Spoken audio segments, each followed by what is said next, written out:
Well, heavy rain earlier this month caused Eskom to bring back load shedding. According to the power utility, the sunny weather this past weekend allowed some of its coal supply to dry up. We're now joined in the studio by Eskom spokesperson Andrew Etzinger for an update. Andrew, good morning and thank you very much for your time. It's my pleasure. Has the situation improved somewhat for Eskom's coal stockpiles, especially in Mpumalanga? We're hearing now that there could be some more rain today. Well, there could be more rain, but fortunately there's been a steady improvement since the 6th of March when we did go into load shedding, as you indicated. So certainly in Mpumalanga, the situation looking good. 2 more days of rain according to the Weather Bureau, and then we'll be in the clear. So even these 2 more days of rain won't affect the stockpiles that much? Not to the same extent. There's been torrential rain for 2 weeks, which led to the 6th of March. So we're in a completely drier time as compared to then, even though it's still the odd bit of rain. So we're in good shape. Limpopo, though, as you indicated, is looking very bad from the Waterberg. Possible declaration of a disaster there. We evacuated people. Matimba Power Station and the Medupi Power Station under construction are there. But it's not a great concentration of power stations. So overall, the grid is fine. We're just worried about 2 stations at the moment. Those 2 stations include Medupi or are not That's right. Medupi? Sorry, one operating power station, which is the Matimba Power Station, and then, of course, Medupi, which is under construction. You say you've had to evacuate people. Is it your staff? 2,000 people over the weekend had to be evacuated because of the dam there, and the river burst its banks, and just for safety precautions we did that. And that power station, is it in production at the moment or nothing is happening there? Matimba is still in full production, and glad to say also at Medupi, the first of the generators to come online unaffected by the rain. All the work at the moment is happening indoors, so that's fine. Yeah, the weather patterns have become unpredictable, to say the least. Really? Whether or not you believe in climate change or not, it has just become unpredictable. Extreme weather, not only in South Africa. What contingencies do you have in place currently? I mean, we're moving into winter soon.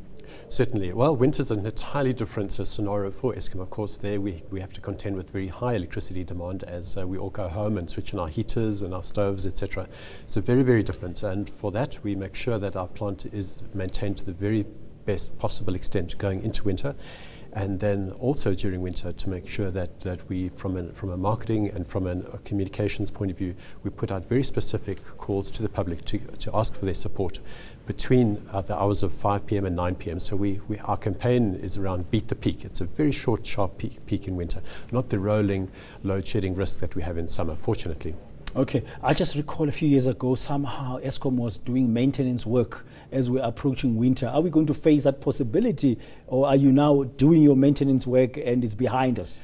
Yeah, we are so far behind, I must be honest, with our maintenance work on our aging power stations that we'll be continuing maintenance right up until the end of summer and even into winter. If there is a warm week, we'll be doing maintenance. Of course, if there's a cold week, there'll be high electricity demand. So we'll see how the temperature goes from week to week. I'm looking here to ask a question about load shedding. Yes. We experienced it, and you said to us it was the worst load shedding program you had to deal with a few weeks ago since 2008. That's right. Are we going to see load shedding again? Unlikely. Of course, there's no guarantees. Our reserve margins are still low, unfortunately, because of the maintenance that we're doing, because of the large amount of maintenance. A lot of our plant is out of service and will continue to be like that for the next while. Just for clarity, is maintenance an ongoing thing? I mean, I've never worked in a power station. Yes. Do you have to always to be maintaining the power station? Is there no time where you say, it's done, we are cool for the next 6 to 9 months? Never. And unfortunately, on the Eskom grid, we have 16 power stations that need maintenance. And at each of those power stations are normally 6 generators. And from time to time, each of those generators needs to be taken out of service to have maintenance done. So at any power station, during summer, you'd have 1 or 2 generators out of service at any particular time. It's not the same generator that's getting maintained all the time. But it's an ongoing program that, unfortunately, the older our power stations get, the more maintenance they need. Okay. You appeal to us as ordinary citizens, consumers of electricity, a few weeks ago when we faced with that load shedding and the rolling blackouts to save electricity. Yes. What kind of response has Eskom seen from us as a public? It's been a phenomenal response, Dan, and we really do appreciate that. We track and we, in fact, audit the demand reduction that comes through from our industrial, commercial, and our households, and it really has been tremendous. We've audited 1,000 megawatts of demand reduction, which has come through, which has really, in fact, on many days, prevented us going to load shedding. Unfortunately, it wasn't enough to prevent us going to load shedding on the 6th of March, but it would have been far worse had the public not pulled back in consumption. It's currently in the country. There's no load shedding going on. Are the people off power or without power from what you know?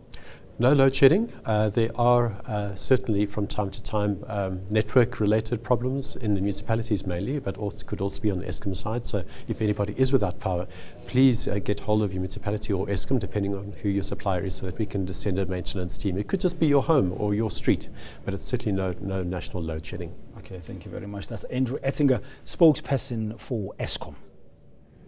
Tuli Madonsela's office says it's back. Know more about your world. eNCA.com.